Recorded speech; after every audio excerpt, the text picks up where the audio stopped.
Welcome back into Clearpath Retirement Radio. I am Stewart Smith here with Mitch Davies, and today we have a special guest in-house, Miss Lynn Baird. She is with Oasis Senior Advisors, and we are having a really interesting discussion on that time that comes along that everybody dreads, where they maybe aren't making the best decisions anymore. Maybe they're not taking their medications quite right. Maybe they're, just a little foggy here and there and not really, the family members are starting to worry and they're starting to get a little bit anxious, and they don't really know where to turn. And, we highly, highly recommend Oasis Senior Advisors and Lynn Baird here, especially in the upstate.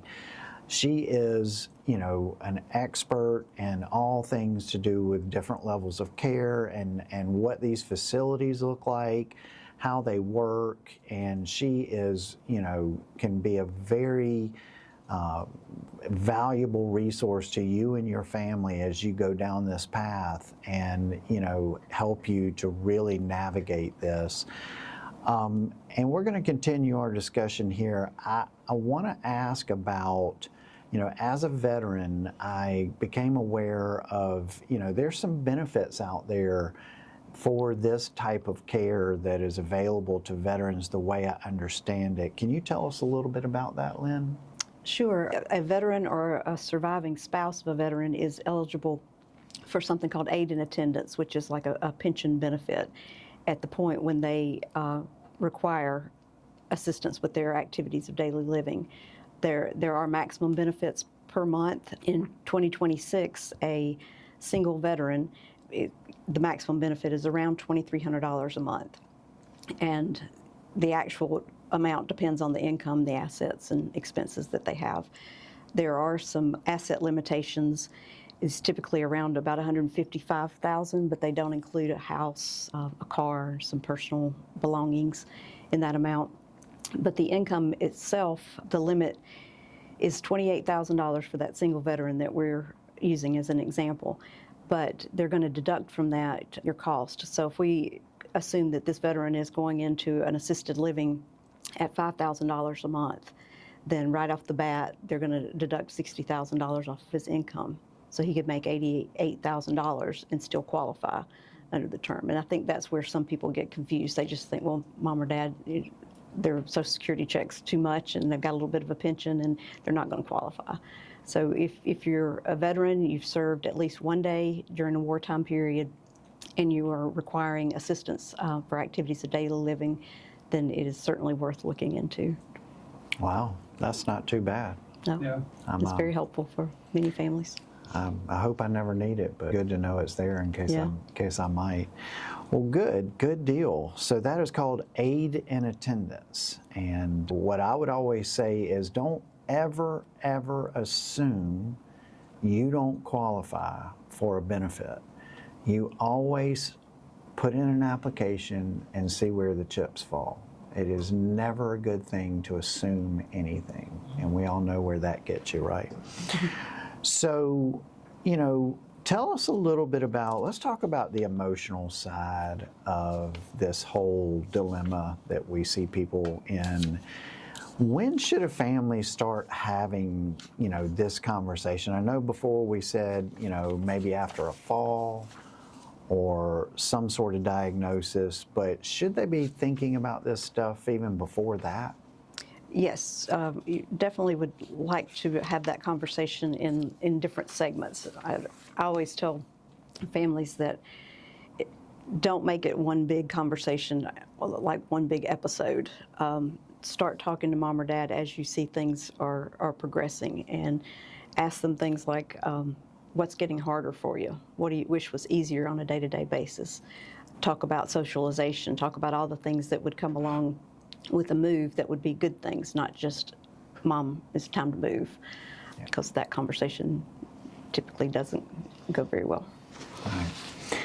Yeah, I know that the client that I was with here recently that was looking at facilities, she, at one point when I went down to visit with her, we were all in a conference room and we were having a discussion, and she very politely asked everyone else if they could leave the room, and just her and I could talk numbers. And I was fully expecting to talk numbers at that point, and that's not what we talked. She immediately burst into tears when her daughters left the room, and she said, "I just feel like I'm being pushed into doing something I'm not ready to do." And sometimes we have to be a little more than financial advisors to our clients. And so I just said, "Listen, you're one of the most fiercely independent women I've ever met in my life," and she certainly is. And I said, "You have to do this in your time frame and when you're comfortable." But that's very difficult because, she does live in a real rural area on, a bunch of property that she has to take care of and maintain, and she's getting ready to be 80, and it's just so hard to convince someone who has just been doing this for so long, as far as taking care of things and maintaining their land and their household, and having that independence, that the time has come. So it's a very, very difficult conversation, and it makes perfect sense what you said, to maybe take that in short doses and not try to have just the big talk all at once, right? Like to get them slowly, gradually kind of understanding and processing small bits at a time, as opposed to this, because she certainly did feel like it was just kind of all being crammed out on her at once. And maybe bring in some home care and put some processes in place at home to make sure she's safe until she's ready. Yeah, they tried to do that with her, and she wouldn't let them do anything. Oh, that's different.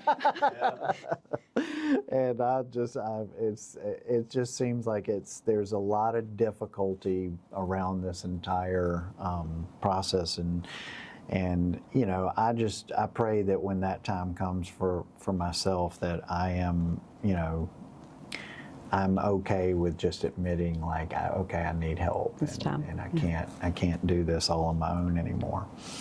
When you tour a community with a family, what are the red flags you've trained yourself to spot that the family might kind of just walk right past? I'm usually looking for, I'm looking at the residents that live there currently more than the surroundings. I'm trying to gauge whether or not they are happy, and they'll tell you if you stop them in the hall. I'm always kind of holding back so that I can talk to a resident or two during a tour, but are they well cared for? And you can spot that pretty quickly. The rooms, what time of day is it as far as activities are concerned? Because there are times of day when there's not going to be much going on, and that's because the residents go back and take a nap, or they have just had lunch and they're through talking to people for a little while, so they're going to revert back to their room. But so I'm really just kind of looking for the atmosphere and how everyone feels about where they are. Also, part of what we do is, being in the industry, we know when management changes hands, whether it be the management company or the executive director, and we know that everybody has a different style of how they run a building, and some may not be exactly what that person's looking for. So we're able to say, there have been some changes. That doesn't mean we're not recommending the place, but they get information that they might not otherwise have in trying to make the decision. Wow. Interesting. As far as what are the questions that families should be asking when they go on these tours? I think Google helps. They're educated, and we give them a list of questions so that they ask some really good questions, things like staffing ratios. Longevity of the staff is important. We all know that there's a huge amount of turnover. A caregiver in this area could walk off the job today and go have another job tomorrow. That's just the reality of the way things are. But the things that I think are important is the communication piece, because once mom or dad moves in, if you're trying to get answers to something, you want to know who your contact person is. You want to know how you're communicated with if their care needs change, if the price is going up, those type of things. And I like, especially if I get the feeling that they are very interested in a specific place, I want to know that we have that information up front. I also try to manage their expectations, which I think is pretty important, because a tour can go really great in a beautiful community, and they're walking out thinking that they're going to get customer service like they get at Ritz-Carlton, or one-on-one care like they would have in an ICU, and neither one of those is true in any community of this type. So I'm having that parking lot conversation afterwards to say, I know it's a bright, new, shiny penny, but let's talk about reality. That is interesting. Of course, everybody wants just the absolute best care they could possibly get for their loved ones, and I certainly understand that, having been through that with my father, but we also have to be realistic. Right. And reality is sometimes just a little bit different than what our highest hopes and aspirations are for these places. So, and it's hard to pay people enough money to take care of the people that you love. It's hard to really, most of these people do it just out of the love in their hearts, and Right. they're not in it for the money, and I think that's where you get really fortunate and really lucky. Well, guys, listen, this is Lynn. We really appreciate you coming and hanging with us today and having this really important conversation and giving us all this great information. Again, if you are in need of this, please visit Lynn at Oasis Senior Advisors. .com and go pull up the Upstate or Green Bull, and you'll see her on there. She is our go-to resource on this stuff. And if you need help figuring out how to pay for it, come see us at clearpathretirement.com and we can take a look at that. Until next week, everybody have a happy retirement.